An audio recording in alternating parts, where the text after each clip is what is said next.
7 o'clock, so I'll open proceedings. For those of you who don't know me, I'm Colin Waters. I'm the chair of the Inner South Canberra Community Council, the ISCCC for short.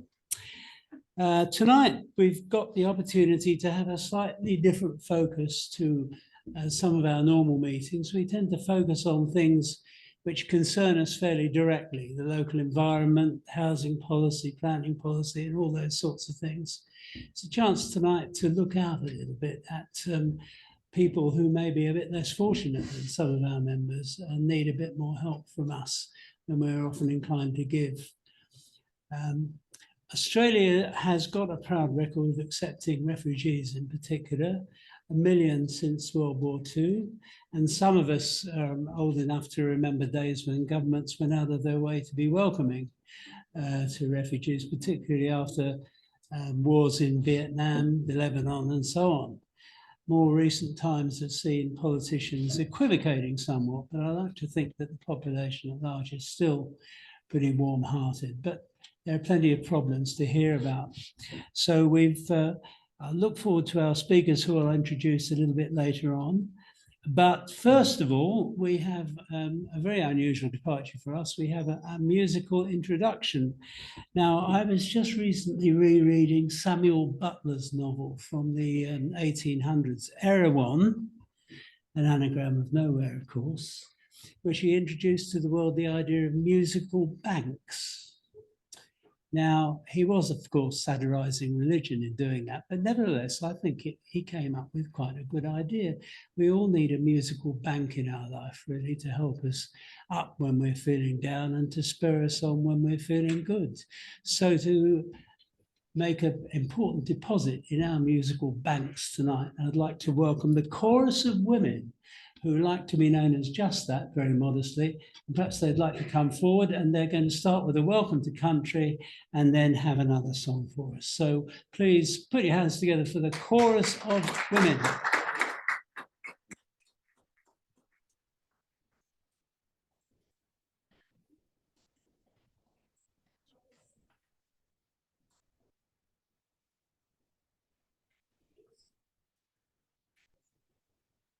So just to say, this is a sunny acknowledgement of country.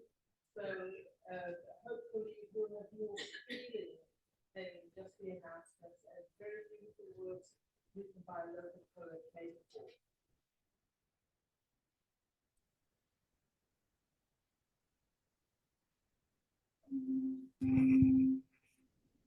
This land is the song of indigenous people. All those who walked here and know their descendants. Some of the creatures and spirits of dreaming. Some of the children and culture they lost.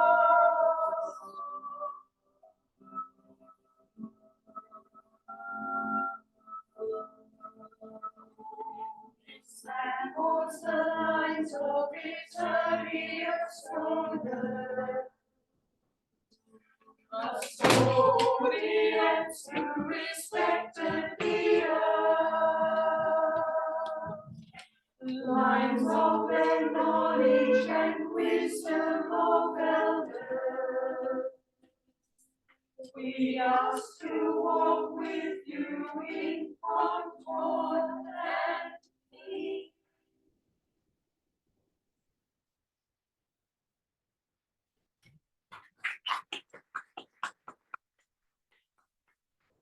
Surprise has never happened to us before, so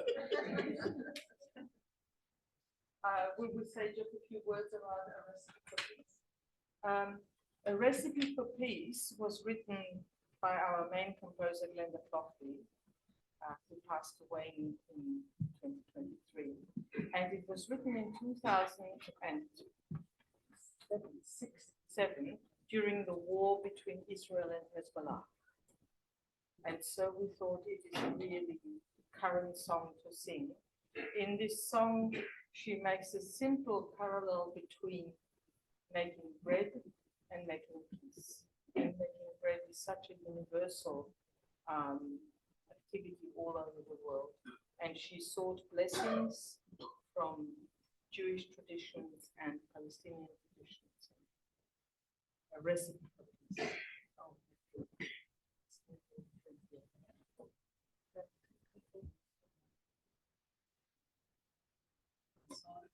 Other side. I have to tell you where I am. Okay.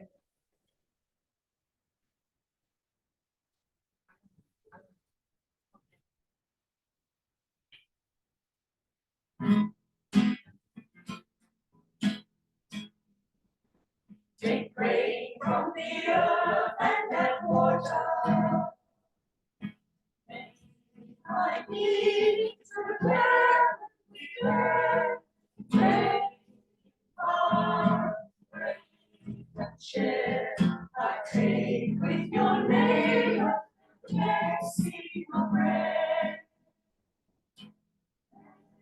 You will never be hungry. You will never be thirsty. I wish you health and a happy home.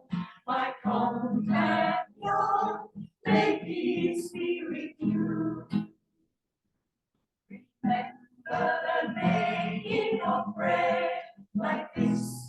Imagine the making of peace like this. Harmony with friends and with strangers. Breathe the border from disquiet. Never be hungry. You'll never be thirsty. I wish you health and a happy home. My companion, may peace be with you. Smoking of bread and peace. You in a circle from heart to heart, belonging in hope, from hand to hand. I give you the song of my dream and my prayer. You'll never be hungry. You'll never be thirsty. I wish you health and a happy home. My companion, may peace be with you. May you never be hungry. May you never be thirsty. I wish you health and happy home. My companion, may peace be with you.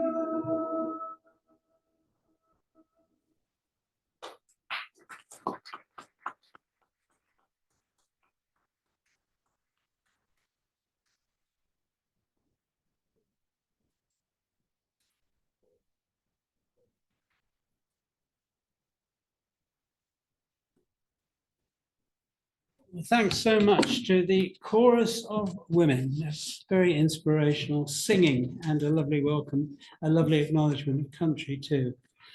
I did once win a karaoke competition in Bali.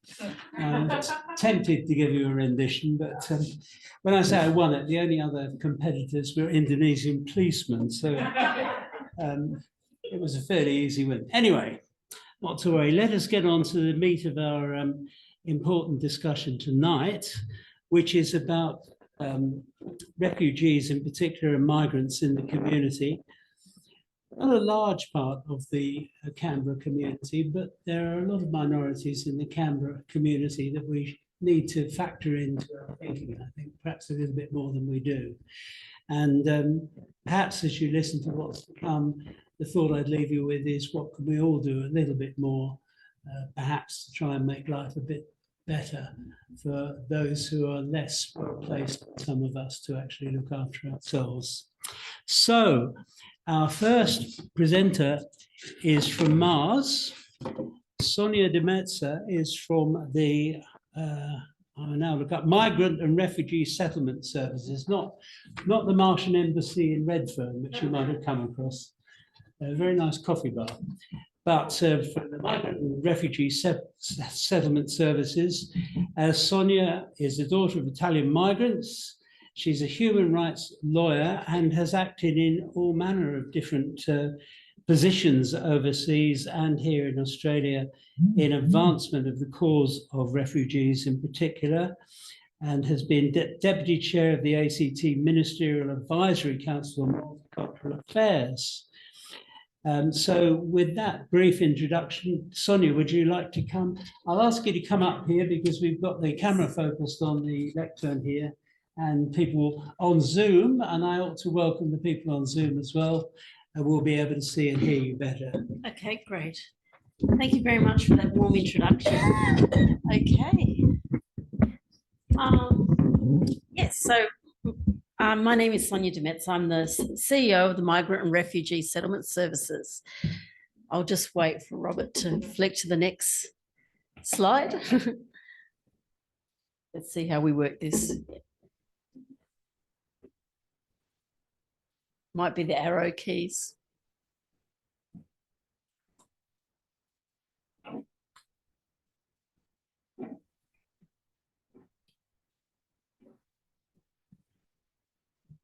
Here we go. Thank you. The music was absolutely beautiful. Thank you so much. I too would like to acknowledge the traditional custodians of the lands upon which we meet today, the Ngunnawal and the Ngambri peoples, and pay my respects to their elders past, present and emerging.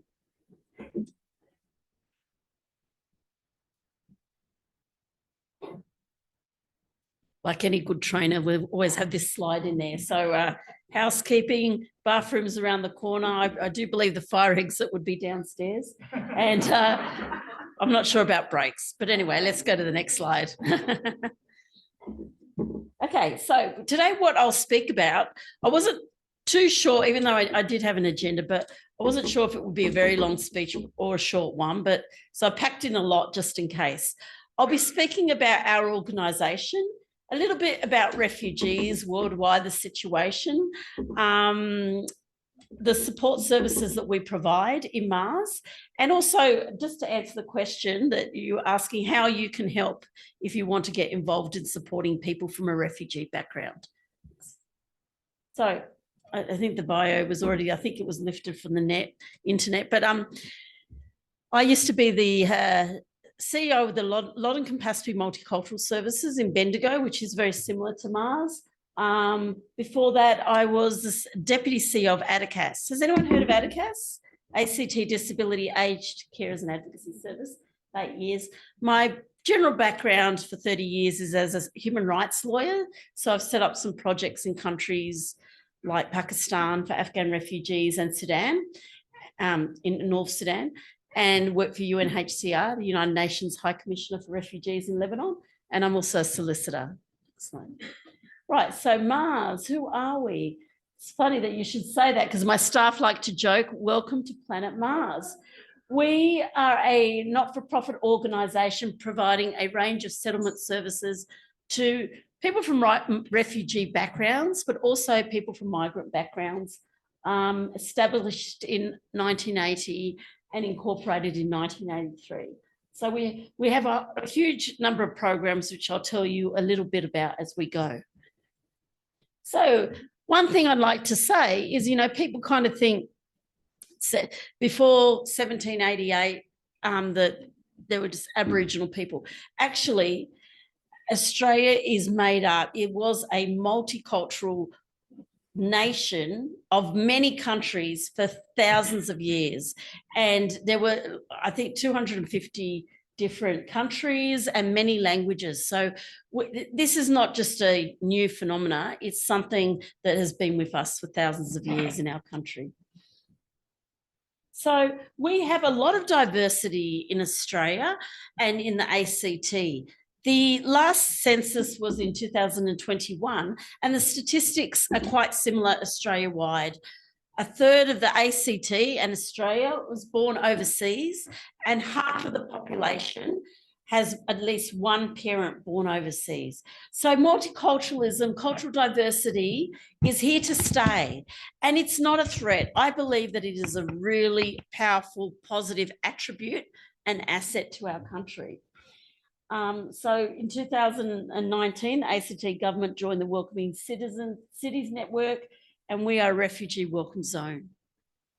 So last week was Refugee Week, and with a group of other organisations, I see Doug in the audience, we created a presentation to provide high schools and primary schools with information about refugees. So the definition of a refugee is provided by the 1951 Refugee Convention, signed by 149 countries, including Australia, which defines a refugee as a person with a well-founded fear of persecution for reasons of membership of a particular social group, political opinion, religion. There are a number of different attributes. So, and the convention, once you sign it, outlines the basic rights that must be respected.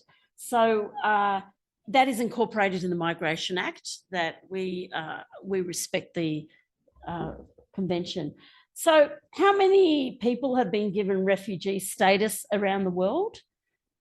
It's 43.7 million. And if we go to the next slide, out of these 43.7 million people, the people who are settled into a new home each year, if we just go for it very quickly, we won't do the pop quiz, is a mere, keep going, 114,000. So that's not a lot of people who get to go to countries like Australia, get to be resettled. And people can flee from their country and go to a second country which doesn't recognise their rights, is not a signatory to the convention. So the actual resettlement to countries like Australia globally is quite low. So if you are displaced, you have a 1 in 1,000 chance of being resettled permanently. That's quite low. So Turkey is currently the country with the greatest number of refugees, 3.6 million people, which is a huge amount. Why? Because when people flee from persecution or conflict for whatever reasons, they tend to go to neighbouring countries. So other countries that have high refugee populations, Iran, 3.4 million, Colombia, 2.5, Pakistan, 1.7. When I was there, it was over 2 million. And these other countries, so could you go back? Uganda, Kenya, Sudan, and Ethiopia host 4 million. The next one. Average, how many refugees does Australia take? It's 20,000. So people talk about this huge influx of refugees overtaking the country, and it really isn't true. Next slide, please. And out of all of our immigration intake of 250,000, the average refugee intake is a very small proportion of that. I took this photo in a camp in circa 2002, and I have this, it was, I think, Shamshar 2 camp, Afghan refugee children, and I keep this in my office whenever I'm having a bad day. I think, you know, these children have the brightest smiles, and I don't really have a lot to complain about. Next. So what are some of the common challenges faced by people from a refugee background arriving in Australia? So it's all there, finding affordable housing. We have a housing crisis.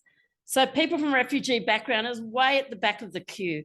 Finding a job, speaking English, learning how to drive, facing racism, separation from family members, the trauma and impact of fleeing for whatever reason from their countries of origin. It's really tough. Ongoing mental health issues. Next. So these are the different stages: pre-flight, flight, first country of asylum, refugee camp, and then resettlement. It's a photo I took. Next photo, next slide. Photo I took in a camp in North Sudan of some women attending a human rights workshop that we were giving. Next. And this is these photos are just some ideas of what camps look like before people come to Australia. So yeah, quite an ironic picture, that one. Next one, a human rights workshop by my staff in Khartoum. Next one. And that's what a school looks like in the camp. So next slide. So our main program is our settlement program, nicknamed by this acronym SET, Settlement Engagement and Transition Support. And it provides the services and supports that people need to be able to resettle and feel like they belong in Australia. So we work with different communities to support members to advocate for their needs. And we support the communities themselves to be able to, write grants, governance for organisations they might want to set up, etc. So we do a lot of work in that area. Next one. We also have an emergency relief fund. This program is for people who are in some kind of crisis or really struggling. We will meet up with the people, assess their needs. We might support them with bills, with hampers of food, different ways we can help, supermarket vouchers, pharmacy vouchers, and bus tickets. And we have a wraparound service with other supports that we have in the organisation. We teach English. We have fantastic volunteers who teach our adults from both refugee and migrant backgrounds English, because that's really fundamental to be able to settle in. So this is more about English teaching that we have. Digital literacy, that's becoming more and more important, because if you can't navigate IT, digital environments, it becomes more difficult to be able to survive. Think about Centrelink. Next one. We have and that's difficult for anyone actually. Home tutor program. So this is flexible, where people can work with, people in their homes or in our office who might not be able to attend classes during the day, also run by our amazing volunteers. We have an employment job prep program where we help people to apply for jobs, prepare CVs, interviews, etc., in a culturally safe way. We recently got funding for a multicultural disability employment program for people from culturally diverse backgrounds living with a disability to get work. We have cybersecurity awareness programs, some funding that supports communities to understand how to stay safe in a cyber environment. We have information sessions there. We have this PASS program where we have volunteer tutors tutoring students who need some help with their homework or support them at school. They might be struggling at school. So that's another important element of our work. Youth mentoring program, we mentor young people. We have a nutrition and physical activity where we teach young people from culturally diverse backgrounds about nutrition and health and exercise and sports. We have a fabulous driving school where we teach, our drivers speak either Arabic or Farsi, which are two of the main languages that are spoken by our communities. So they teach how to drive a car. They give driving lessons in language in a culturally safe way. So it is fee for service, but the fees are much lower than the market rate. And the Learn to Drive program. We have a sewing and craft class where people who want to start their own business, not just women, there's also men in the program, and they can learn. And it's also a great social opportunity to connect with other people. Domestic and family violence program. So if we have clients, predominantly women who are experiencing family and domestic violence, we can't just send them over to a generalist service provider. They need to be supported, because we know in this area and in this space, there's a lot of stigma and shame in the Australian community at large about this issue, but it is magnified like tenfold where you have women who are experiencing family and domestic violence and who come from a culturally diverse background. So they need to be supported in language in a culturally safe way to reach out and get those kinds of supports. And volunteering, if anyone's interested. We have wonderful volunteers at Mars. Many of them have been, I've only been there for like a year and a half, but some of them have been there for decades. And a lot of people do things in the teaching space of English and also home tutoring. So here's our contact details. If you go to our website, you can find it there. We used to have an office in Gungahlin, but we had to close it down due to a restructure. Very easy to find. We're in the building across from the ACT Legislative Assembly, next to the Canberra Library and the Canberra Theatre. So, and if you're not just, if you also wanted to donate, I would just respectfully guide you to our website and click on the donate. You know, we're always seeking funds for our important programs. Next one, please. Thanks for listening. Now, I'm a very good trainer because I always stick to the time and it's past, right? Have I done, Kathy, have I done okay on the timing? Yes. So thank you very much for listening.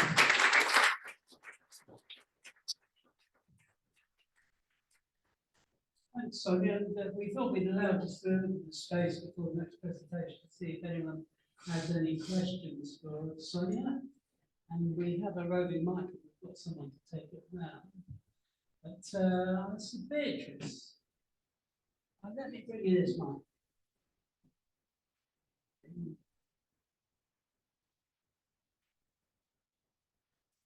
This might be a very stupid question, but why doesn't the Australian government take more refugees and less other migrants?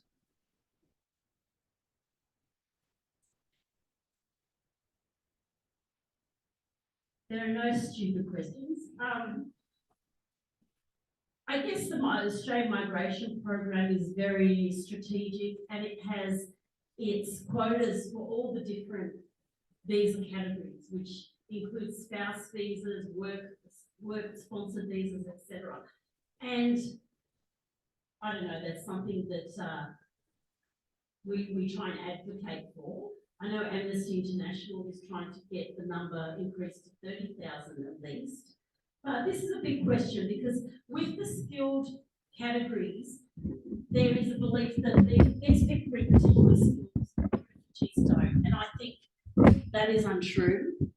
People from a refugee background make a very important contribution, but they cannot be accepted because of their skills. It must be for humanitarian purposes for it to be truly a humanitarian program. So the answer to the question is, I don't know. I do wish that they will increase that quota.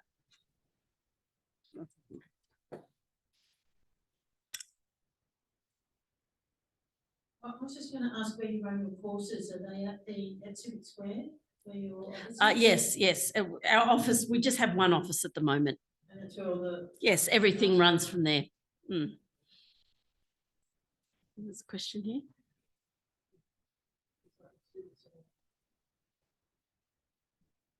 Can you give us some idea about what it's like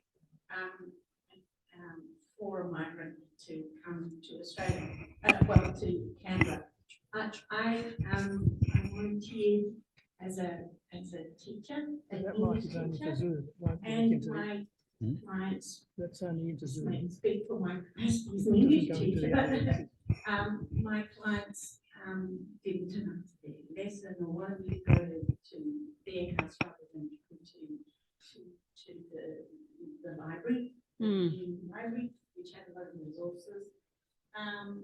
Also, when I was speaking with the person in the organisation who was who was mentoring, I guess, this woman or some of the people that I was working with, she cautioned me that sometimes they would ask for lots of things and they already have these things, and so they wouldn't try to ask for more. So can you explain a little bit about where they're coming from, what their expectations are of what is going to happen when you arrive here? Yes, it's very difficult for me to answer that because I was born in Australia. I am the daughter of migrants from Italy. So I can't say, number one, this is what they're going through. And number two, every single person is different. So you might have had that experience with some people, and other people might have a completely different experience. I think what you're touching on is that there are cultural aspects to working with people from culturally diverse backgrounds. For example, I had 17 staff in North Sudan, and the concept of time was very different from the concept of time in Australia. And it took me a while to get used to that, and that can be really hard. And, you know, and sometimes you will get people, not always, but people who ask for more than what they're entitled. And I try and just understand that people will do what they need to do to survive.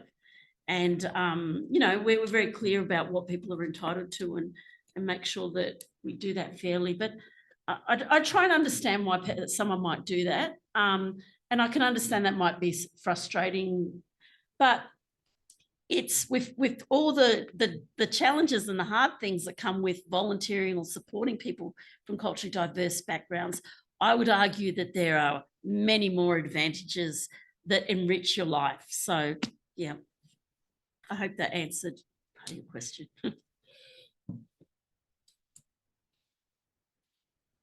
you.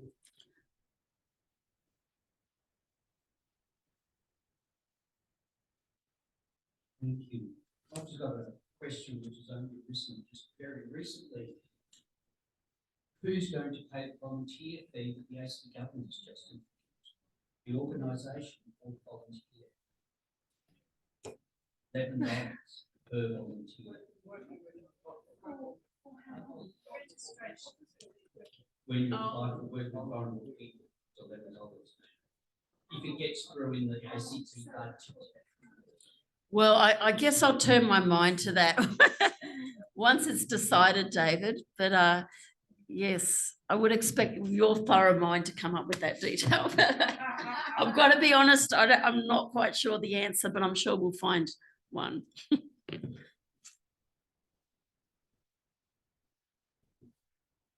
Well, thanks, Sonia. Well, I think.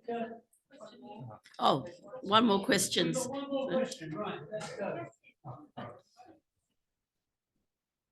What's the most gratifying thing that you find in your role? The most gratifying thing is when we support community members and they really acknowledge it and they become part of Mars, and it's a real reciprocal, and you see people standing on their own 2 feet where we become irrelevant. That is the most gratifying thing. Thank you. And another one. Oh, yes. Sorry, if I'm going to find who's done that. Sorry.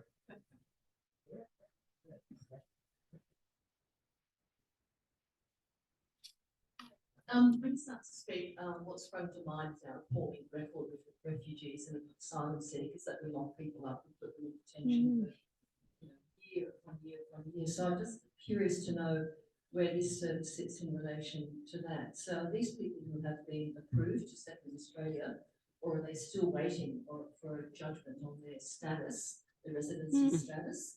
Just curious where that sits in the piece. And because I saw that you had, all people struggle with finding a job, and the fact that people aren't approved to work. So supposing I just wasn't quite sure where you sit in that. Yes, that's a very good question. I used to be a refugee lawyer who worked out of Villawood Detention Centre in Sydney and also Port Hedland and in Curtin. So the people how people are treated in detention centres, I agree, they don't deserve to be punished. It is a human right to seek asylum.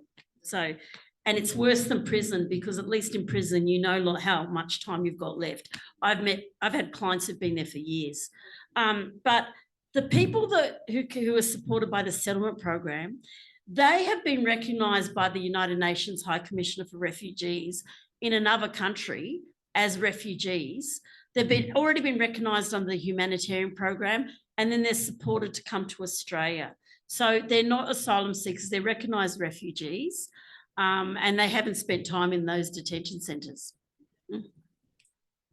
I must say, that question made me think of all the poor people in America that are waiting for a visit from these ICE characters at the moment. How awful that situation is unfolding.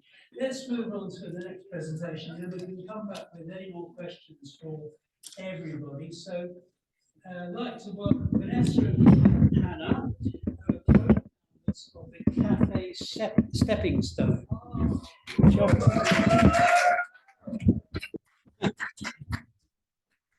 I can tell you've heard of that already, but it operates as a social enterprise employing women, mostly from migrant and refugee backgrounds and others who experience significant barriers to employment.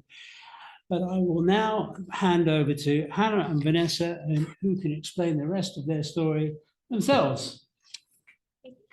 Big hand for Hannah and Vanessa.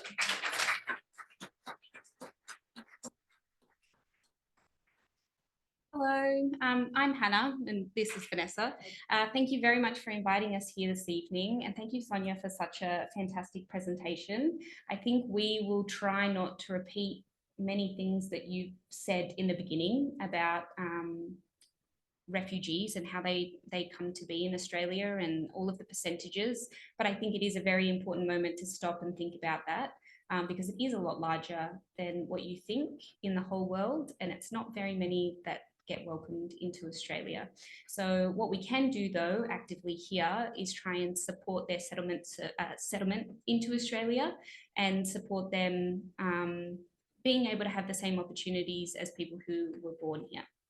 So if you don't know, we are the co-founders of Cafe Stepping Stone. We are a work integration social enterprise that's been running in Canberra for the past 5 years.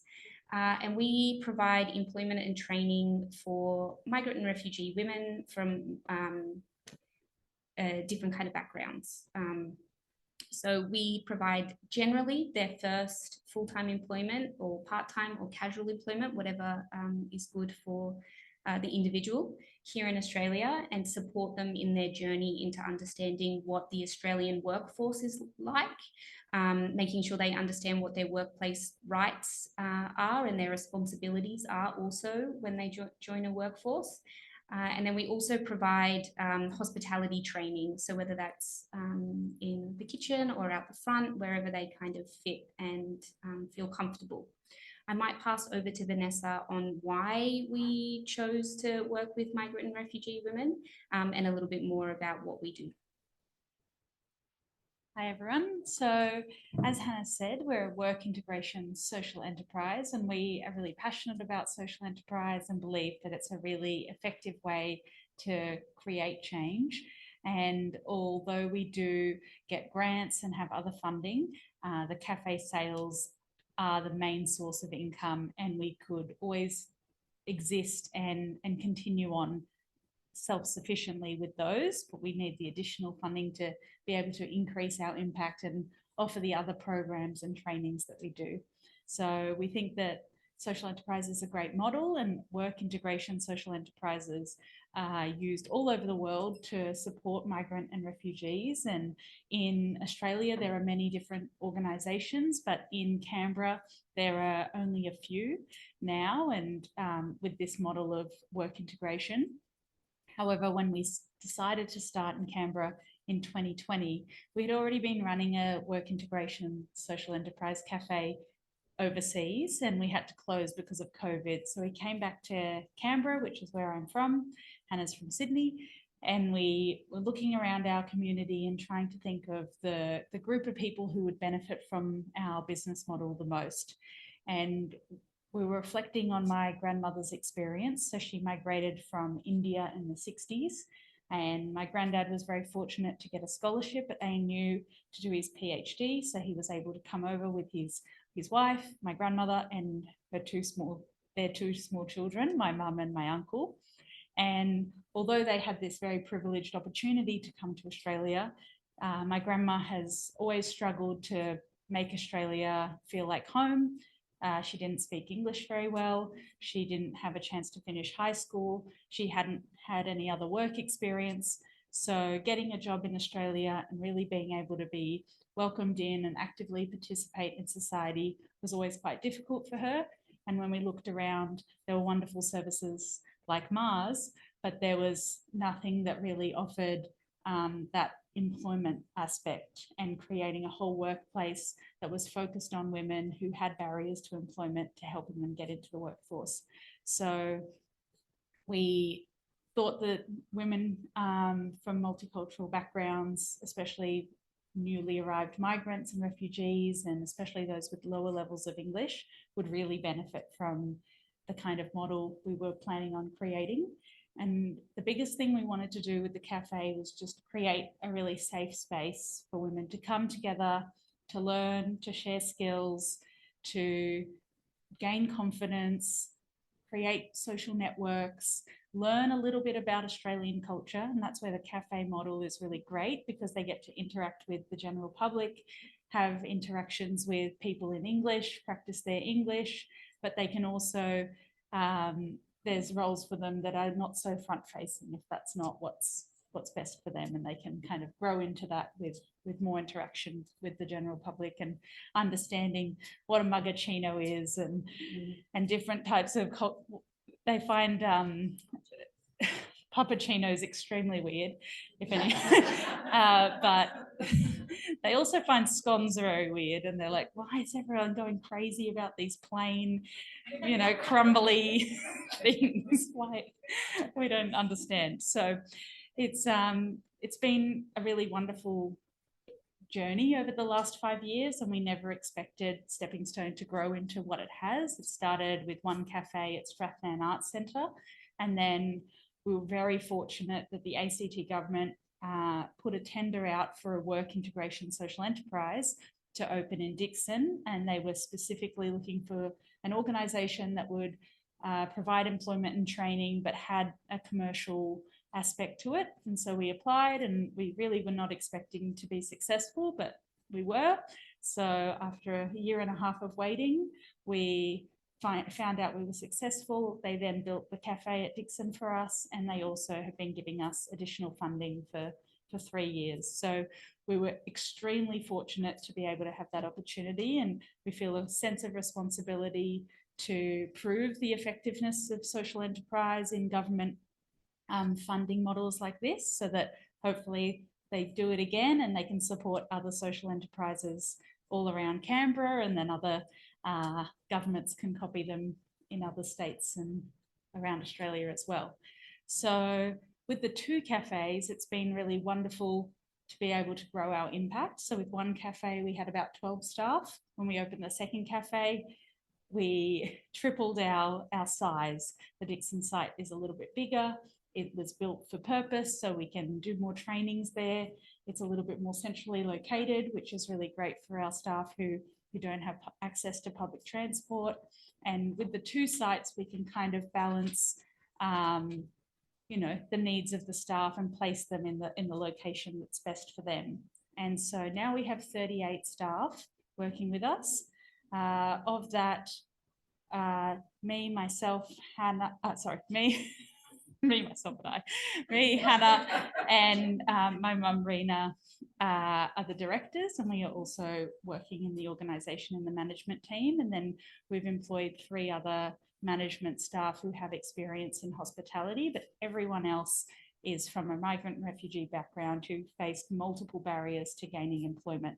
And we're really proud of the opportunities we've been able to provide for staff to grow and develop their skills within the organisation. So all of our supervisors and one of our cafe managers and one of our head chefs started with us, with their first job being at Cafe Stepping Stone and as a just general cafe assistant, and over 1 or 2 or 3 years have grown into those roles and promotions. And they've always been hesitant to step into that next level of responsibility. But I think with us supporting them there to feel comfortable to make mistakes and saying, we trust you to do this new role, I believe that you can do it. You have the skills, and whatever you don't have yet, you can learn. And it's been really great to see how that's affected their confidence. And then also having women who have been through our program in those managerial positions, mentoring the new people and helping train them when they start, is really great, because they have that lived experience of what it was like to start. They know what they're going through. They understand, and so it's created a really nice community atmosphere within the organisation. I think I'll just round out to say, okay, Vanessa will say something after. The reason that we can keep our doors open are the Canberra community. We've been absolutely floored by the support that everyone gives us. As Vanessa said earlier, we fund our programs through the cafe sales. So every coffee that you do come and get does make a big difference. You're also part of the training because you get to come and interact with the women that we work with. But we also have, like Mars, a lovely cohort of volunteers that help us with our English conversation classes. And for us, that person that we set, we match two people up, and within the shift, the volunteer will come and sit down and have an hour conversation, English conversation together. But it's also someone in the community that may not have been matched up before. And that staff member who has questions about, how do I lodge my tax return? How do I apply for my driver's license? I don't know what this text message means from my bank account. That's another person in the community that's a touch point for being able to help and aid everyone come and live a more well-rounded community, I guess. Yeah, that's all I wanted to say. You can finish up. So when we employ people, we kind of gain a bit of a perception of their need, and we ask them questions if they've had a job before, but also, does anyone in your family work? How many children under the age of 5 are in your household? Have you ever finished high school or university? And with those questions, we try to gauge, every individual's different, but we try to gauge their level of need and how much they're really needing this opportunity. And the reason we have to do that is because we have a lot of people applying to work with us. At the moment, we have over 60 people on our the list of that have filled out our expression of interest forms, and we're about to employ a new cohort of 5 people, but some of those applied with us last year, or most of those applied with us last year. And so all 45 people who've applied with us since the beginning of this year, we won't probably be able to employ them until next year. And so we feel a sense of responsibility to be making sure that we're helping those who need it most, but we also have to make sure that the business is viable, and we're always giving good customer service. And so we want to balance, those who really need it, maybe they don't speak any English, have a lot of trauma and find it difficult to learn new concepts and tasks, and need a lot of repetition and side-by-side support, with staff members who might have higher levels of English and education who can support them as well, but ensure that the cafe operates well. And so we balance those two things, but overall, the employees, no matter what kind of background they're coming from, they're the main priority that we have in the organisation, and we always have them at the first, I guess, yes, they're the highest priority when we make decisions. So we have to make sure that the business is viable, but then we have to balance and ensure that every decision we make is in the best interest for our staff and our team. We've created a staff advisory board, so the staff get together and they have a way of letting us know if they want specific trainings and things, or are unhappy with different issues, because we found that whenever we were asking them, how is everything? It's wonderful. What else would you like? Everything's great. It's fine. And so like, okay, well, this isn't quite the critical analysis that we were looking for. And we don't want them to feel, uncomfortable or unable to share their feelings. So we thought a separate group where the supervisors and managers could then feed that information up to us would be a better way of managing the team as it grows as well. The other thing I wanted to say is, so we have a lot of women on our waiting list, and that is we have a responsibility, we feel, at the moment, especially with the recent award that we got at the beginning of this year, Australia's Local Heroes, that crazy, but it's been really wonderful to have so much support from the whole community and also other organisations. And so we're looking to expand our catering services by having access to another commercial kitchen where we can do more training specifically there outside of the cafe, and move our baking there, and maybe do cooking classes, and it will just open up a lot of opportunities, and also offer a slower, calmer workplace for some of our staff who are needing that kind of environment. And then the other opportunity we have in the works is an urban farm.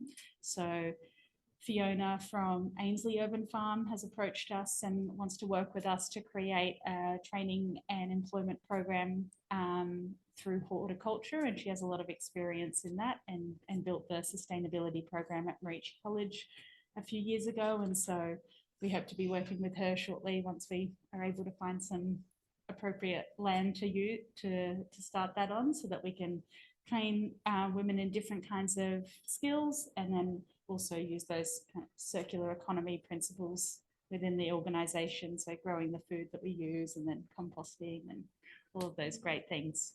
So we're really excited to take all of these opportunities that we have appearing, and maybe not everything will be able to come to fruition, but we'll keep trying so that we can, complement the great work that Mars is doing and other services in Canberra. And not each organisation can't do everything, so it's great to see every organisation growing and expanding their offerings, because we're just going to be getting more and more migrants and refugees with, unfortunately, the state of the world. So there's going to be more need for these organisations in the future.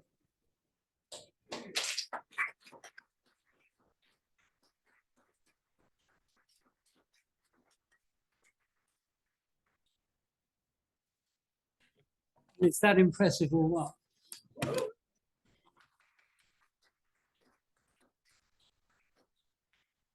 So talking's one thing, but doing's another, and it's an amazing record of achievement. All the best of luck to you in the period that lies ahead. Now we'll have a little panel discussion, so you might have questions for Hannah and Vanessa, but also for Sonia, and see how they go. I'm going to start off by asking all of you if there are one or two things you'd like to see change about government policy towards migrants and refugees. What would they be? And John's going to hand the mic along. Who'd like to kick off? We have all night. Look, having come out of Victoria, I don't think, I'm be careful what I say, but I don't think there's enough emphasis funding wise and supporting people.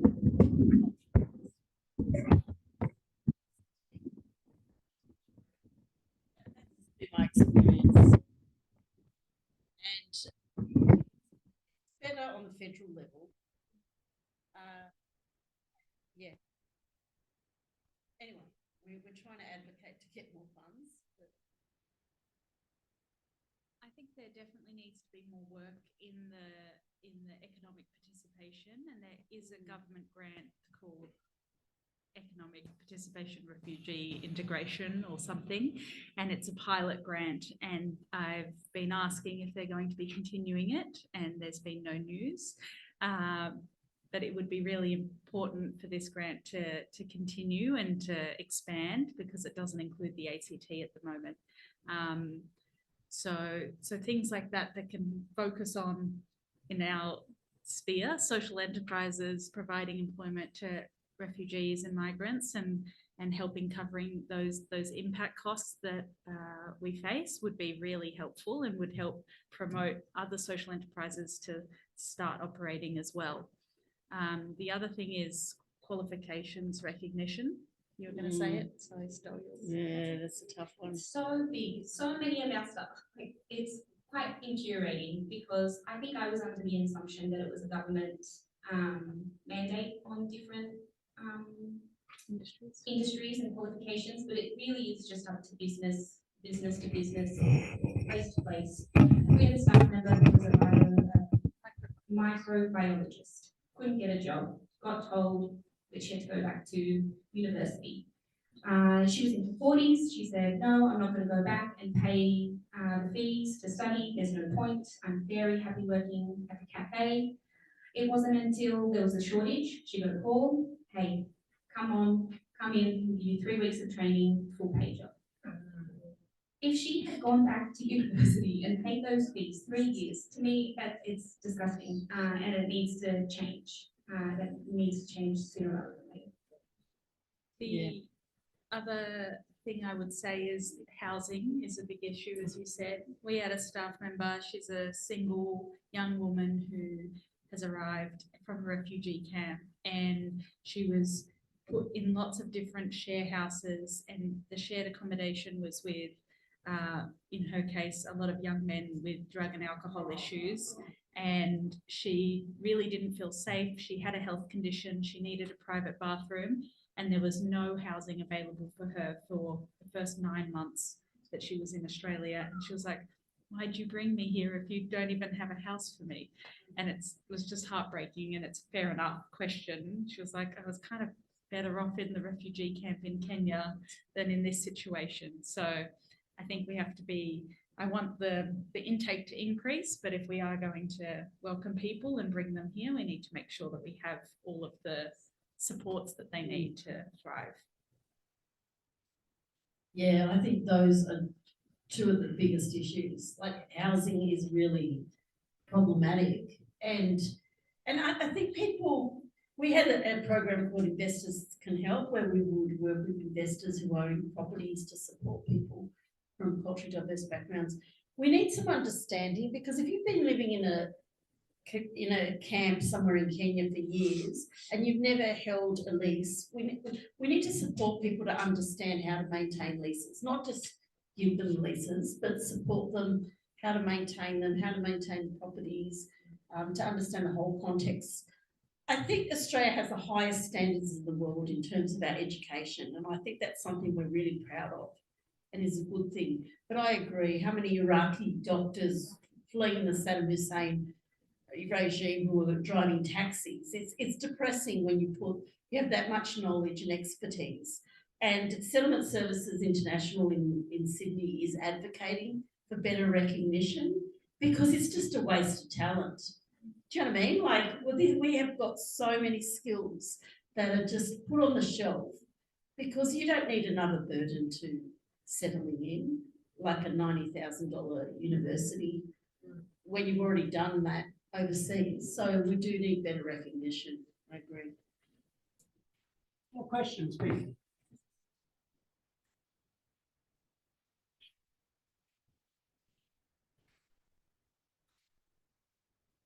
Actually going back to Vanessa. I'm Vanessa. Vanessa. Because we didn't have a chance to ask you the question.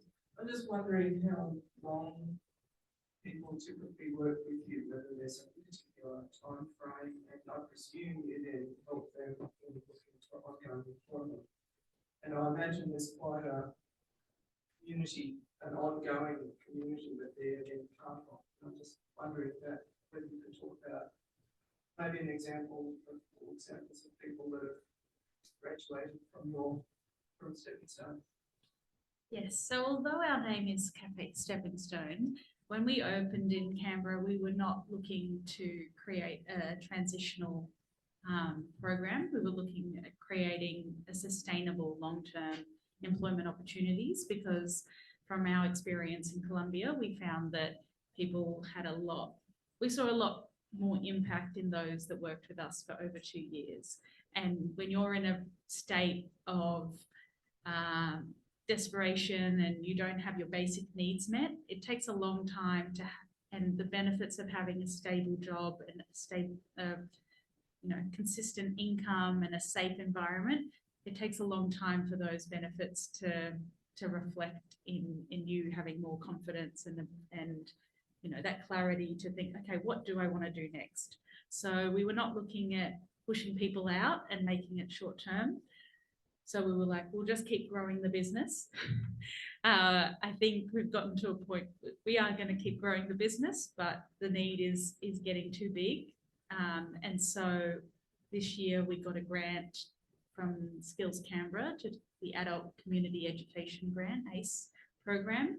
So we're running 6-month training and transitional employment pathway program.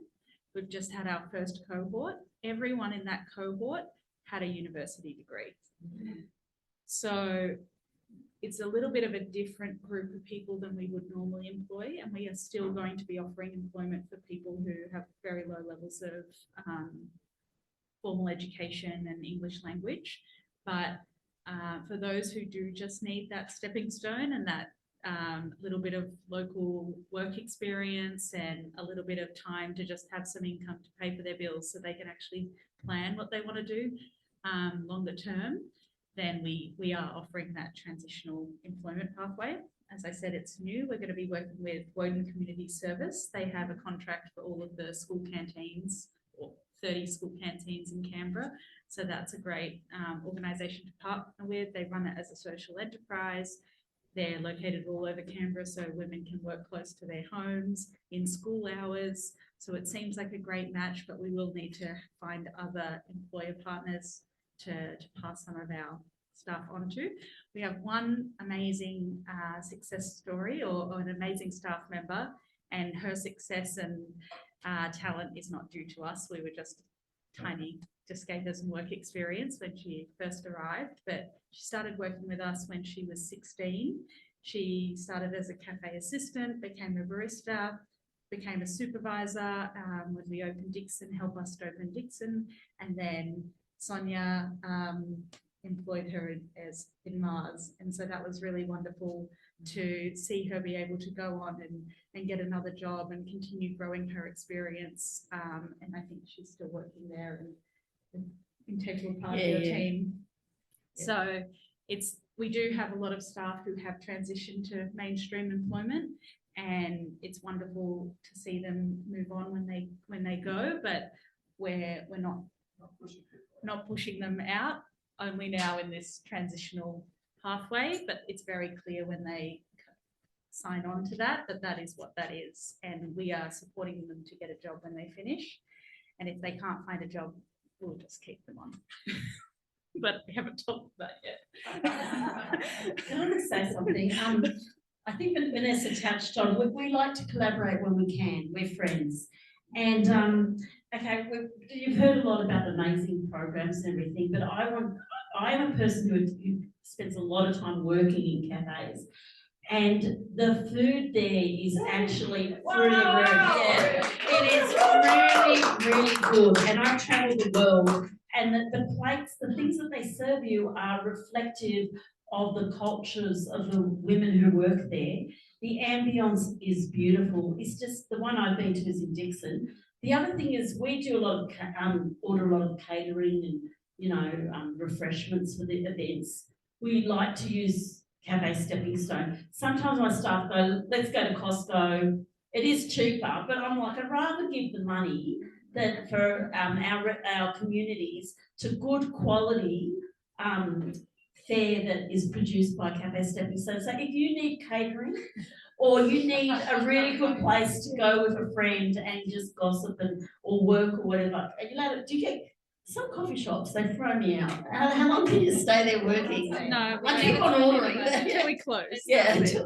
So please, it's not just doing programs. The product and the service that is produced, I think, is out of this.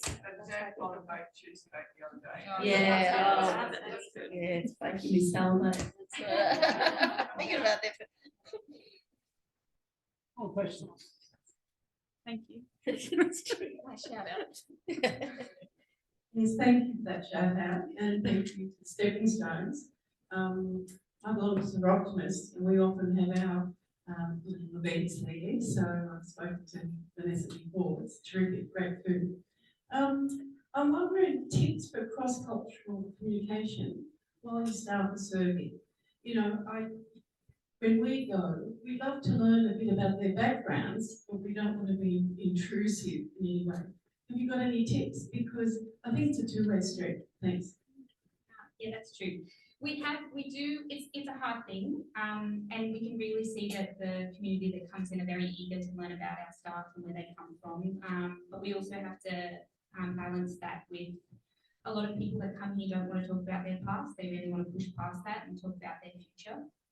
And that was a really hard thing for us to balance when we first opened up, because we thought about, do we market that we're a social enterprise? Do we market off the backs of the women that we're employing? Because that's really what a lot of people ask for, the really terrible stories and how we're uplifting them. That's not what is important. The important thing is just to create space so that they can be who they want to be here. The fantastic thing about a cafe is, though, the person who's serving you is placing a plate of food in front of you, and sometimes that plate of food comes from another country or from a certain staff member. So you can ask questions about that food, and that kind of unlocks them wanting to talk about their culture. Even if it's not the food that is traditionally theirs, they might it might be someone from the Middle East presenting Chichi's Myanmar omelette, and they say, you ask a question about that omelette, and they say, yes, I've never tried this before, it's so fantastic, I get to try lots of different foods from all of the women that I work with, and then maybe they'll go into how, oh, traditionally for breakfast I eat this, and we always, I think that's a really great way to try and engage. Asking how do you say hello or goodbye or thank you in your language, I think, is a very appropriate question and a really nice way to kind of be on the same level. But we do try and respect our staff and maybe don't ask too many prodding questions about where they've come from, how long they've been here for, what was it like in your home, where you came from, because that could send someone back into some pretty horrible things. So. And also on that, they are at their workplace and you're just one customer, but maybe they're having 50 interactions that day. And if they get asked, what country are you from 20 times in one day, it can be a bit like, oh, I want to be just, you know.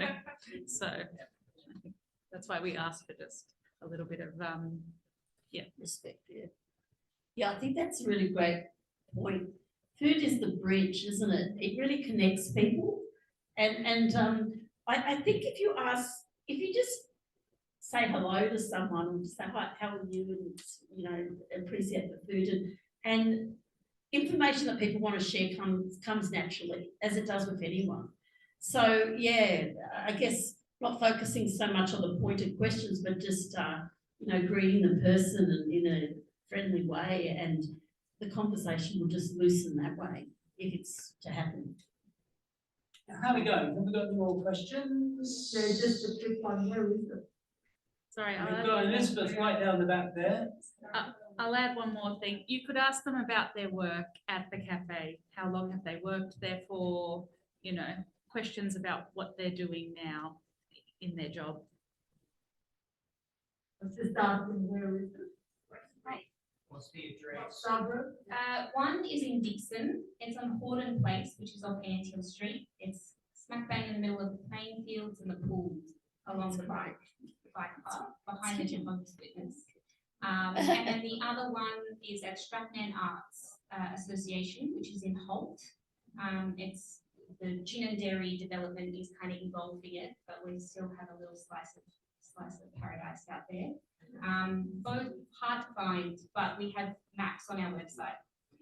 It seems to be our trend of finding hard to find places.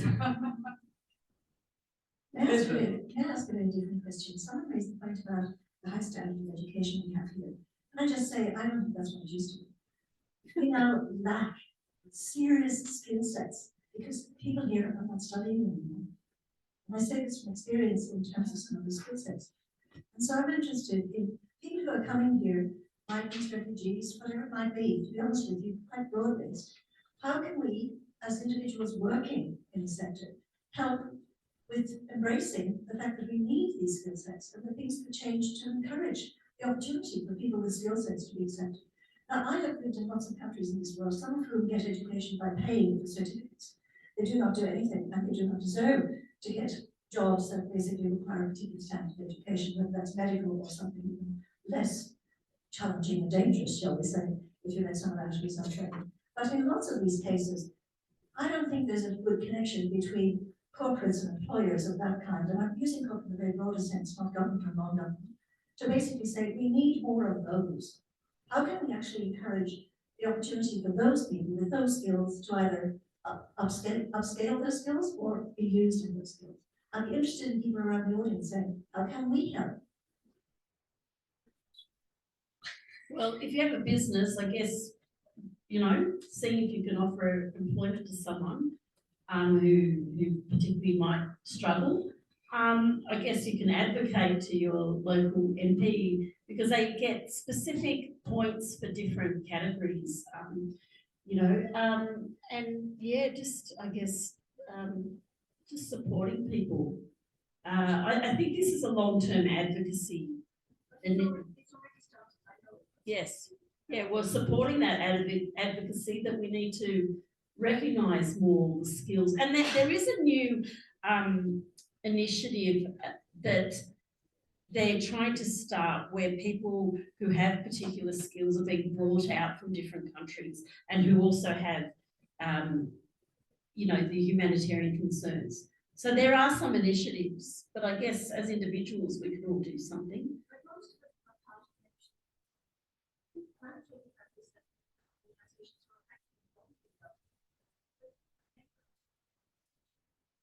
Absolutely. Yes, absolutely. I'd offer one comment on this because I used to be involved in the vocational education field, and that's that there was a lot of fuss by the government because people weren't completing their vet courses, they weren't completing their certificate 2s and 3s. But when you do an analysis of the reasons why people do vocational training, the majority actually do it to acquire particular skills, and they regard themselves as having completed what they set out for. If, for example, they're something around or something around personal management and so on and so forth. So if people are deficient in a particular respect, you can get them to go and enroll in a course just to get those particular things. They don't need to have to spend a fortune necessarily to do the whole box and dice. And people often don't realise that. Now, look, we're coming towards the end of our time, but I think we've got time for one more question before I ask Beatrice to do the wrap up, if we have any. If not, I'm going to ask Beatrice Bailey from the Old Narrabundah Community Council to come and wrap the session up with a few words on her own experience, which have to do with a long time ago in Germany. And I can add some personal experience as well. Beatrice is coming up here, which is 50 years ago, I was working in London with the Commission for Racial Equality, and the General Counsel there was a Jewish man who, as a child, had been on one of the last of the trains that brought Jewish children out of Austria before 1939, before the war set in. And so he'd been taken to England, accepted as a refugee, and then been looked after. But I asked him whether he ever went back to Vienna. And he said he had been back. He said, but the thing is that the German army, the medical treatment was very bad. And so they ended up with a lot of amputees. And as he went around Vienna, he saw a lot of these old blokes on crutches, things like that. And he couldn't help asking himself, I wonder what you were doing during the war. And so people often say, why don't the refugees go back where they came from? I know why he didn't go back. You know, as you said, there's a lot of bad memories that people will have to get over to live the rest of their lives. But anyway, with a bit more personal experience on that, and to wrap the session up, here's Beatrice.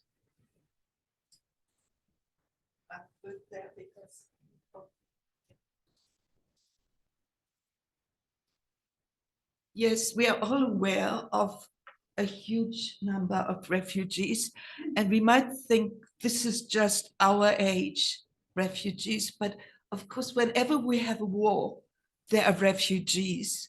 And the Second World War was, of course, a place where a lot of refugees were created, if I may use that word.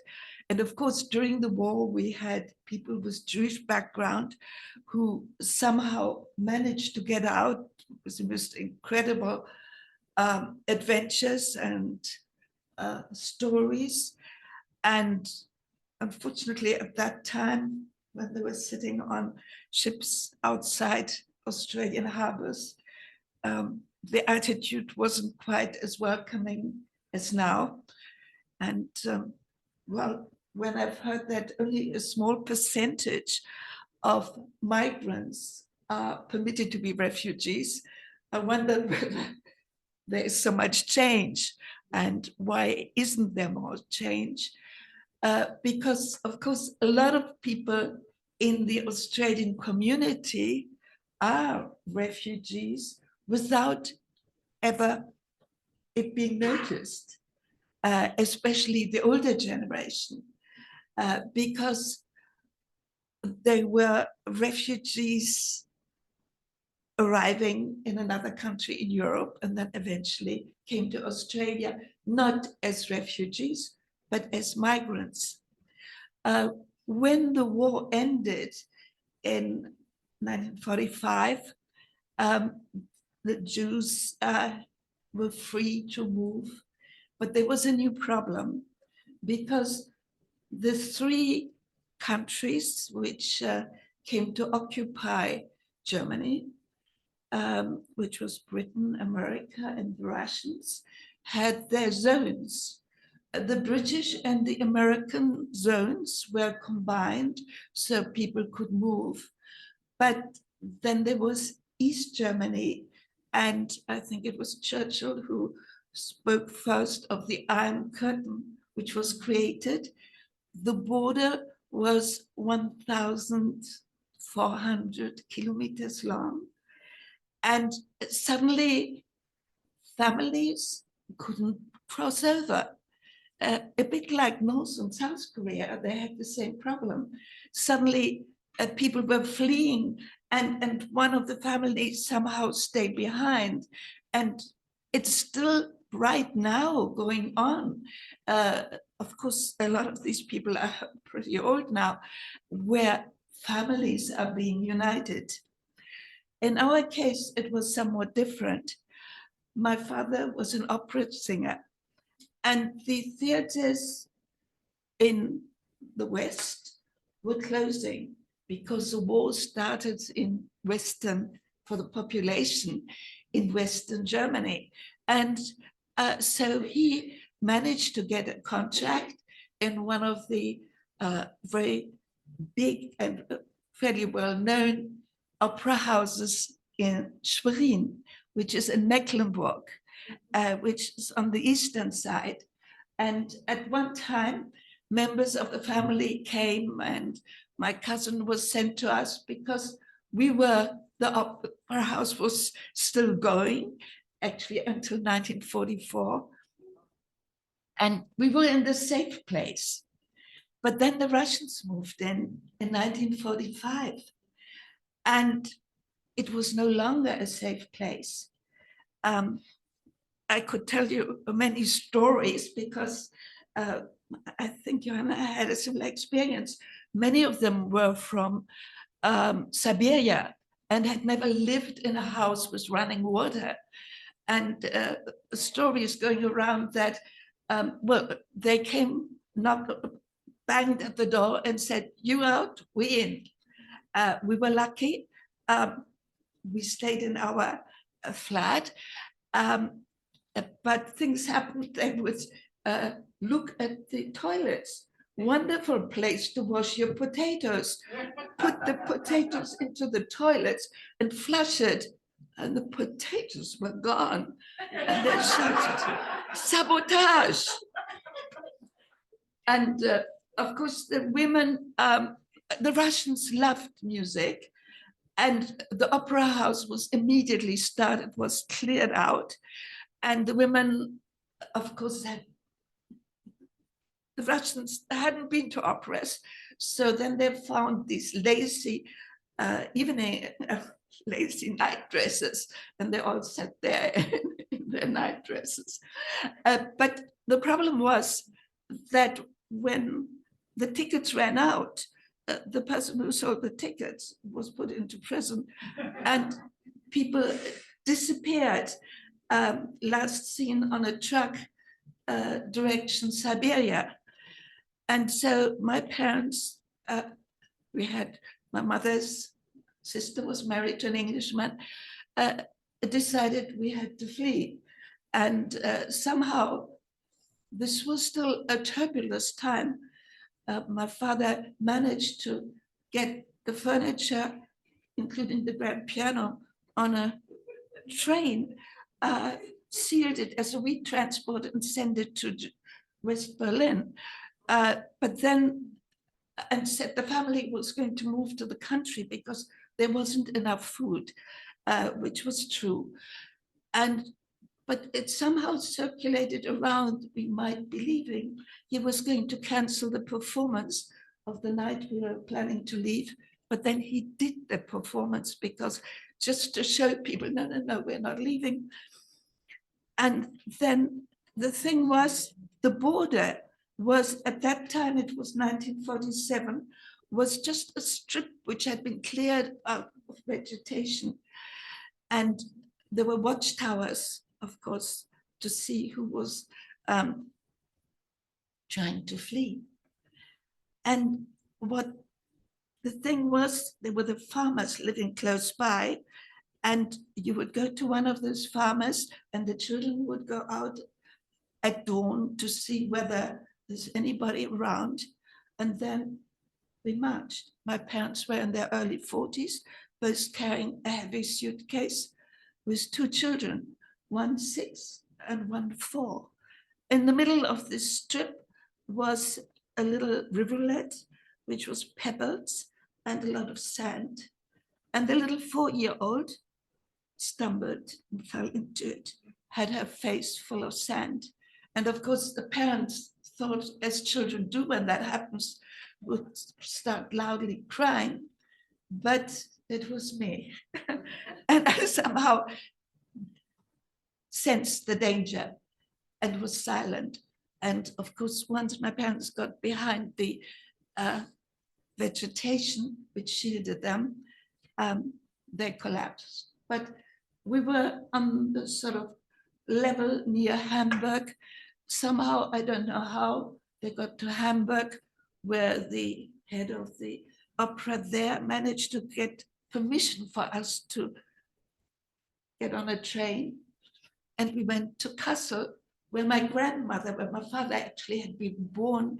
My grandmother lived in a tiny little flat, 1-bedroom flat, underneath the roof on the outskirts of Kassel, which was lucky because Kassel was 9/10 destroyed by the Allies.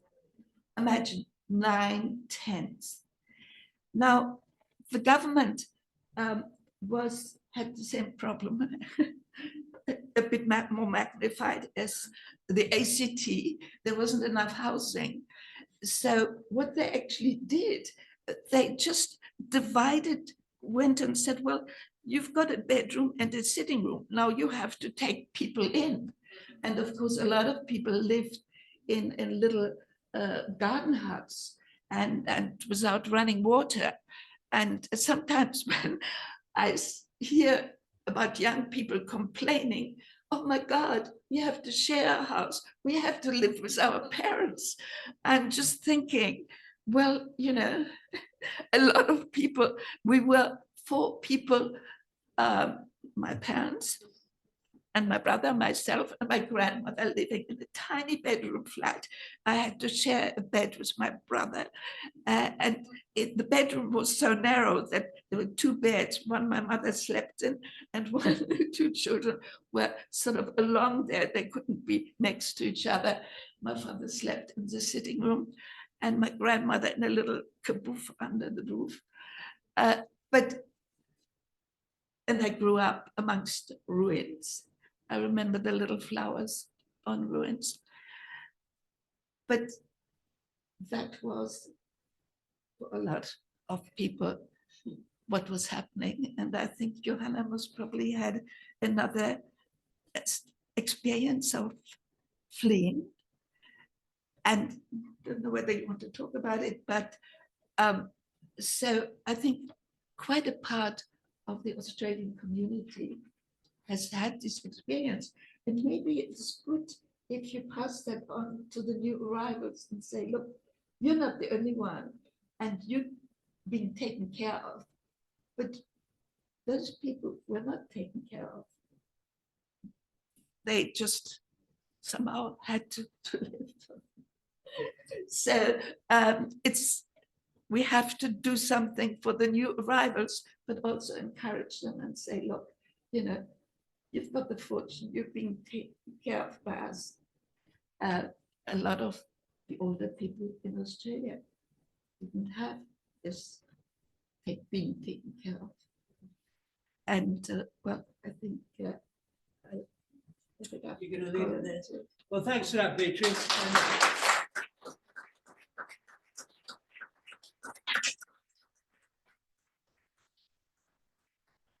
You heard the stats about all the millions of refugees around the world, and everyone's got their own story, you know, and many of them are very harrowing. A lot of people didn't get through. So those who did, I suppose, were luckier than the others. But anyway, look, I'm just, I'm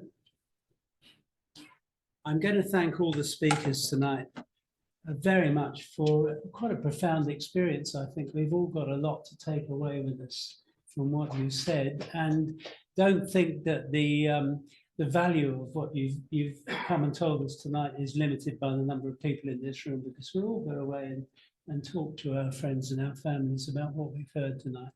You've given us a lot to think about. You've also been very inspirational in your activities, what you're doing for people, the huge amount of energy that you're all putting into it. So we'd like to thank you all very much indeed for coming and for sharing with us, and the very best of luck for the future of your important work.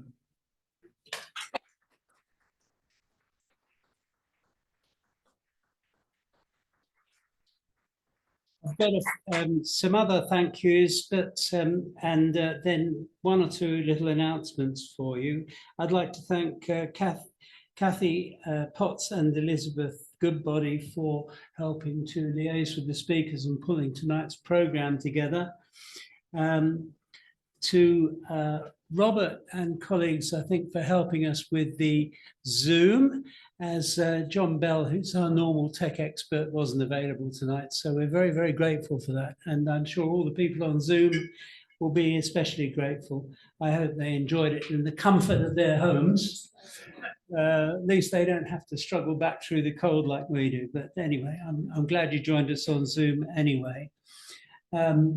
Thanks to the club as well. Thanks to the choir. That was a wonderful way to start the evening. We won't ask you to come back and do it every time, but maybe we'll make a future date, because that was also very inspirational and very musical too, I must say. So our thanks as usual to Kathy for putting all the arrangements together. Thanks to the club for hosting us. Our next scheduled forum is going to be at the end of August the 25th, on which we've got a speaker from the Council of the Aging, and we thought we would look at another struggling part of the community, namely old people, and what services are available for us. Now I'm going to close, but there are two things I need to do. Firstly, I've been asked to mention the sad passing of Greg Cornwell, who was an MLA for a number of years and also did a lot of community work.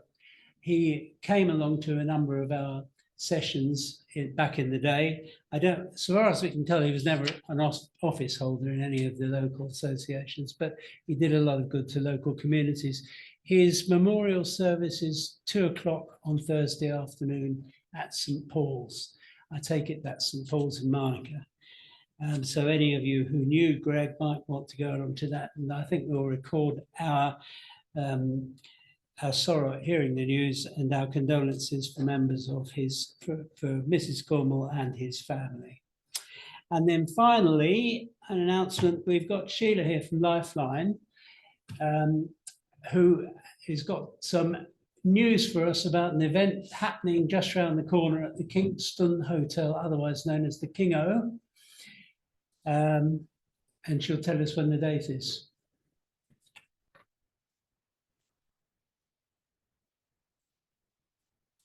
Thank you, Colin. I really don't want to detract from the wonderful presentations we've had tonight. It's been really, really fascinating. Thank you. And I've been to both Stepping Stone cafes, and the one at Dixon's really amazing. So I recommend it, truly recommend it. I'm a volunteer manager at the Canberra Lifeline Bookshop, which is at the Fishwick Markets. And we have a number of ways in which we raise funds to support the suicide counselling telephone service. You might not know, but this year, from January to the end of May, we have seen 125% increase in calls from Canberrans, which is really amazing. So we are doing a whole range of fundraising activities.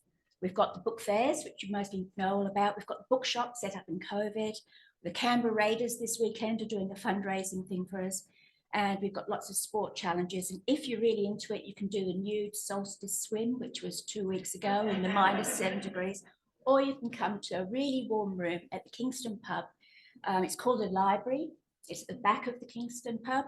And it's our next event is, we have these things called candid conversations. And our next one is Monday, the 28th of July. And the subject is Australia's relationships with China, present and the future. And our speakers are Will Glasgow, who is the North Asian correspondent for The Australian, the first Australian journalist allowed back into China, and Colin's son-in-law. We have Rick Smith, who was a former ambassador to China, and we have Dennis Richardson, a former ambassador to the US. The tickets can be found on Humanitics. You get food and drink if you come, and obviously it's a bit of a donation to Lifeline, but I'd love to see you if you've got time. Thank you very much.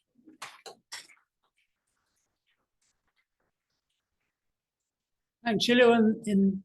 Unless anyone's got any other business, I'll call the session closed. And thanks once again to a wonderful choir and our magnificent speakers tonight. So great.